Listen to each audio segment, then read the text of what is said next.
Well, New York Giants fans, and welcome to the Big Blue View YouTube channel. Please like, share, and subscribe to support the channel. We always appreciate your support, your comments, your criticism, whatever you have to say. We always appreciate your involvement. So please drop us a subscription if you can. All right, today we're going to talk about Giants' fourth round pick Theo Johnson, tight end out of Penn State. And here to give us some insight is Lando Nolan of SB Nation's Penn State website, which is called Black Shoe Diaries. Lando, thank you for hopping on. It's been a couple of years, I think, since you and I have chatted. Yeah, this is the third time we've talked, but you're right. It's been a few years for sure. It's good to be back. Yeah, Giants have been ignoring Penn State, I guess. So tell us, what were your thoughts? Just initial thoughts. I know you're a Giants fan. I should tell people that up front. You're a Giants fan. You're a Giants guy. You have an understanding of what the Giants are, where they are, what their roster is, all that fun stuff. What were your thoughts initially when you saw Theo Johnson to the Giants? Well, I mean, after the Giants lost the player that shall not be named in the offseason, I was desperate for Penn State to get Giants to get another Penn State guy. Excuse me, my my employer there. I'm a teacher, so sorry about that. The Giants certainly need another athletic threat that can stretch the field. Theo is, as you know, I'll talk about in a little bit. Theo is a stand-up guy. He's very versatile, and the Giants need all the weapons they can get. So I think Theo can provide that.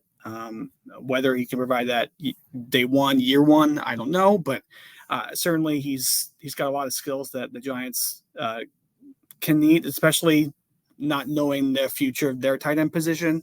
I think he fulfills a need there. So Theo, I think in terms of value, he's a high value pick, and I think he's got a lot of opportunities to produce for the Giants. You think fourth round was just about the right spot for Johnson?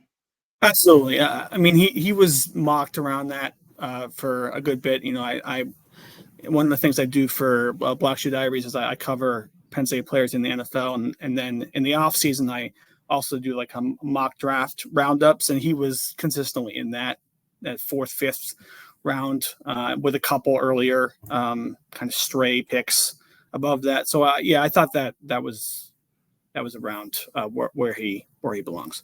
Yeah, and as you mentioned, there's some discussion. I've seen some people call him a developmental player. There's some discussion of how much he'll be able to contribute right away. Just your thoughts. I mean, the Giants do have Daniel Bellinger. They do have a couple of veteran blocking tight ends. Your guess on what you think he brings, at least initially. Well, and that's really interesting. I was kind of going around the NFL to see what scouts and other NFL,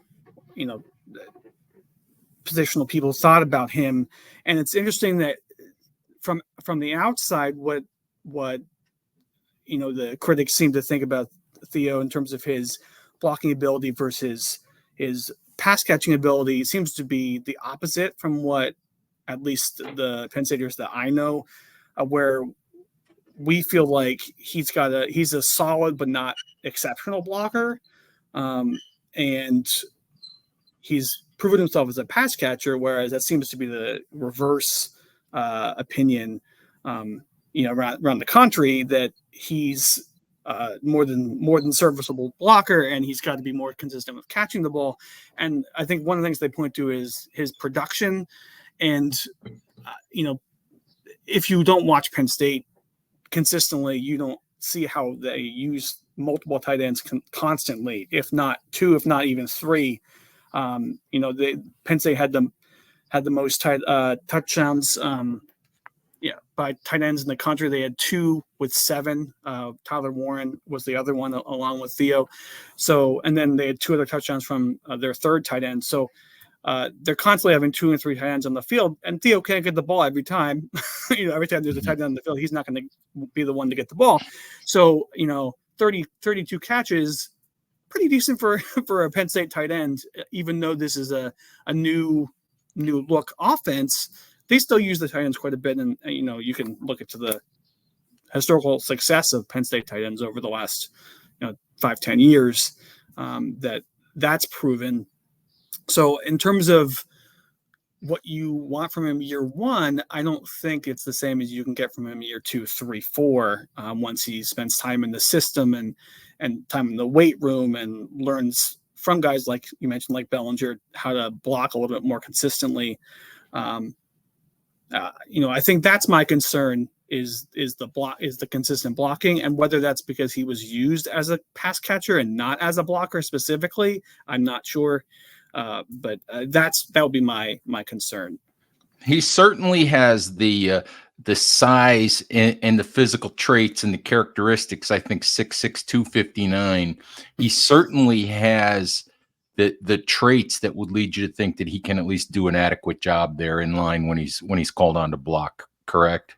Yeah, no, I think adequate, decent, serviceable, I think are accurate. Whether he is not, all pro level blocker, but certainly able to open up a hole or two.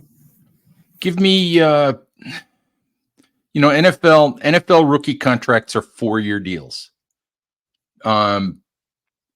Your crystal ball, best guess as to what kind of player he is by the end of his rookie deal.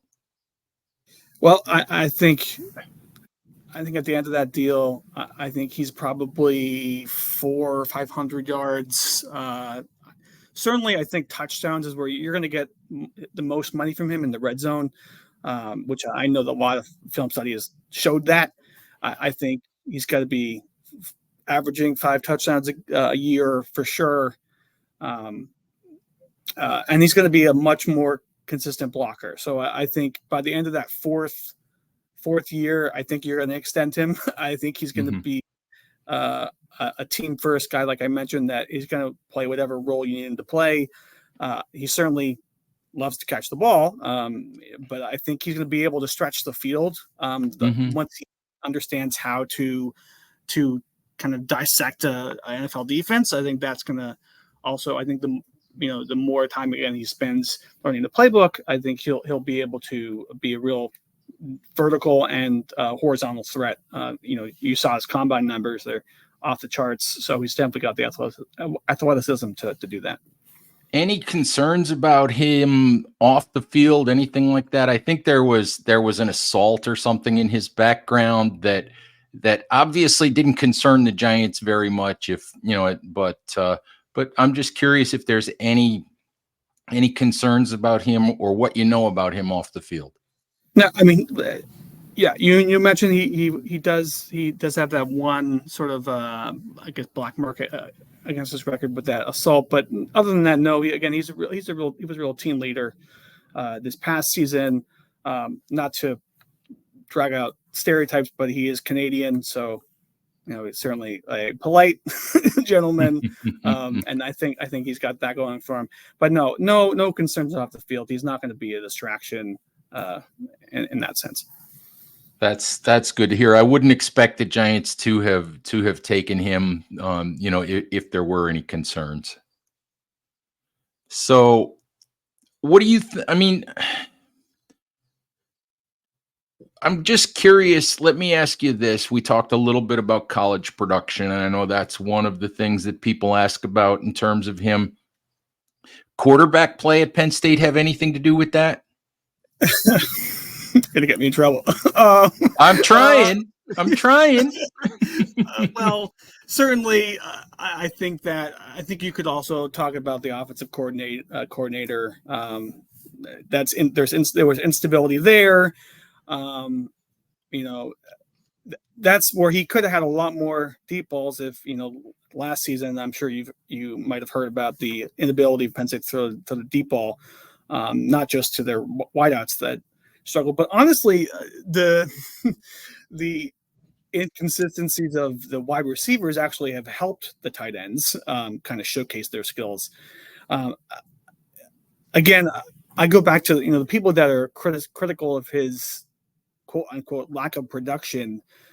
They're not seeing that two tight ends had those numbers. If he was just the one tight end there and he wasn't with Tyler Warren last season, he would have had 600, 700 yards receiving, 60, 70 receptions, probably 10 or 12 touchdowns.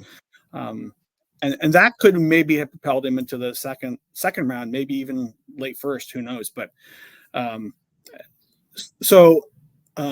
if you notice, by the way, I've danced around your question. I would love for Drew Aller to prove his potential this coming year. So I'm not going to be critical with him. Sean Clifford could have been better, sir. But let's go with that. Let's talk about Sean Clifford instead.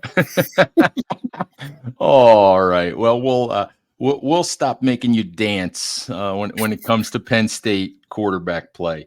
I need to shift gears. You mentioned the running back who shall not be named, and I see from the look on your face you don't want to talk about this one. How crushed are you that Saquon Barkley is now a Philadelphia Eagle and no longer a New York Giant? I'm still devastated. I mean, my car is named Saquon, so I haven't named. I have not changed. Do you have it painted on the side? No. It's Penn State blue. It's not Giants blue. So that's my reason for not having to change the name. But I still, every time I say the name Saquon, I get a little teary eyed. I was crushed, especially, I have being from Pennsylvania, even though I don't live there currently. I have a lot of friends that were overjoyed that he left. And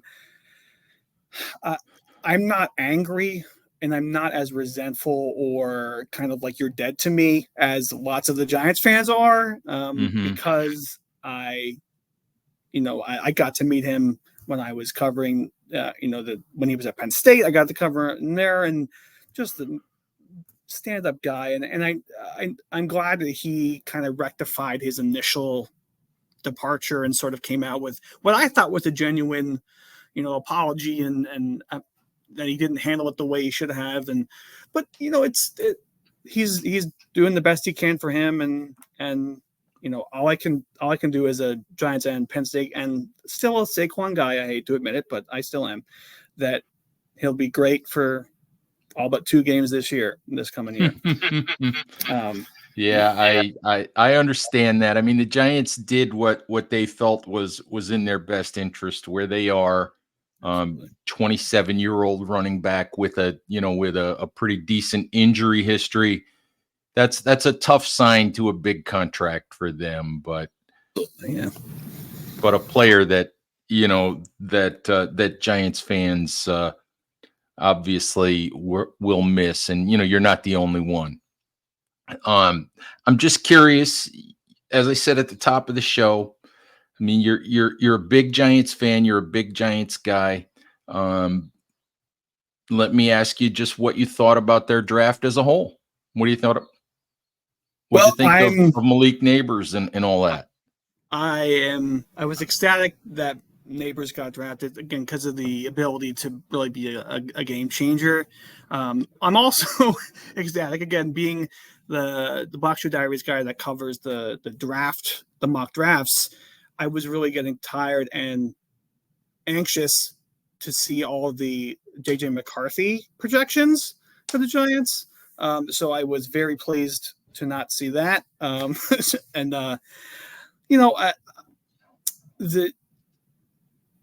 It was refreshing to see a little bit more kind of skill position focus. I feel as though a lot of the years previously they focused on the line, which they certainly could use line help. I know you spoke with the Minnesota writer the other day. I love me some tall defensive backs, so I'm excited about what Newman can do. Yeah, it's encouraging. I know that the pick of Theo was a little bit kind of mixed for some Giants fans, but uh, I think they need weapons at this point, and their offensive line is certainly improved from a year ago, and I think they have to, give Jones or whoever ends up starting under center the most weapons as possible. Lando, I'm absolutely shocked that you weren't banging the table for JJ McCarthy after watching Michigan beat Penn State last season by having McCarthy hand the ball off the entire second half. Just gonna say, I'm absolutely shocked. How many passes did he throw in that game? What, 9, something like that? Yeah, I still feel like I go back and forth because I absolutely understand what the Giants did. And I still feel like when we judge this draft a couple of years from now, 2-3 years from now, it still comes back to what kind of player JJ McCarthy turns into and whether or not the Giants solve their quarterback issue in an equal or better manner than to whatever JJ McCarthy turns into. If they do that, as we sit here today, everybody's got mixed feelings about JJ McCarthy, but to me, that's what it comes down to. Do they solve that quarterback puzzle, in an equal or better fashion than whatever JJ McCarthy, whatever kind of player he turns into? I tend to think that's a fair way to look at it. What do you think? What do you think? This is third off season for Joe Shane. I saw, some people think the Giants have lost ground to the Commanders or haven't gained any ground in the NFC East. And, the Commanders had the flashy draft because they got the quarterback. They got Jaden Daniels, number 2 overall. I'm just curious overall what you think of where the Giants are, what you think of the work of Joe Shane. Well, again, I think the intentionality of starting to build up that line and then now going, I appreciate that. He's not trying to fill one need consistently because he's trying different tactics. He's pivoting. And you're right. The Commanders did have a really solid draft, and that Daniels pick, and I saw the same thing that you did about that. The Giants are kind of destined to be in the cellar in the division. I'll be interested to see what happens with the in the backfield, the offensive backfield. I think that the offense is really going to dictate how Shane's success is this year anyway. And, this year is the year, I think, to kind of decide whether his investments will pay off or not. Yeah, I'm not one who thinks that Joe Shane per se is in any sort of immediate trouble. I tend to feel like ownership has signed off on the things that he's done.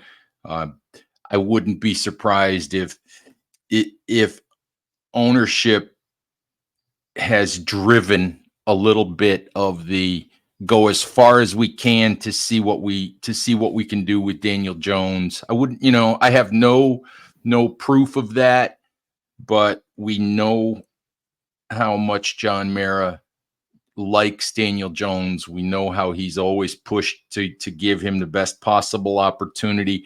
I wouldn't be surprised although John Mara said he gave the Giants the green light to go get a quarterback, I wouldn't be surprised if behind that was, you better make sure that it's the guy you absolutely want. So we'll see how it goes. I tend to think, like I said, I don't think Joe Shane's in a whole lot of trouble at this point. Depending on how the year goes, I'm not one who thinks that it's, that if they don't make the playoffs, Brian Daboll's getting fired either. I think it's one of those where you have to see what it looks like. You have to see what it feels like, when we get to the end of the year. If it's a 2-15 year, I think we'll all feel different, than if it's a 7-8 win year and they at least show some progress. Sure. So yeah, sure. Yeah, but we shall see. Anyway, before I let you go, was there anything about just to circle back to what we started on? Anything about Theo Johnson that we didn't talk about that you really wanted to mention in terms of what kind of player you think he is? Well, again, I just want to emphasize, he's got the athletic ability to stretch the field. He's got the ability to, I think, to eventually take the focus off Neighbors. If Neighbors has developed into that, wide receiver one. We all know about his red zone ability, and he high points the ball very well. That's something I didn't mention before, but you can assume that because of his size. Again, this is now the fourth Penn State tight end that will be in the NFL. Currently, I know there were Jesse James was in there previously, so I think Giants fans should be rest assured that it's a Penn State tight end, so you can almost bookmark that he'll be at the very least solid and consistent, if not really have a couple breakout years. All right, Lando, thank you very, very much, folks. You can check out blackshoediaries.com if you want to read about Penn State football and other Penn State sports. And as always, thank you for watching. Please stay safe out there. Take care of each other, and we'll talk to you soon. Bye-bye.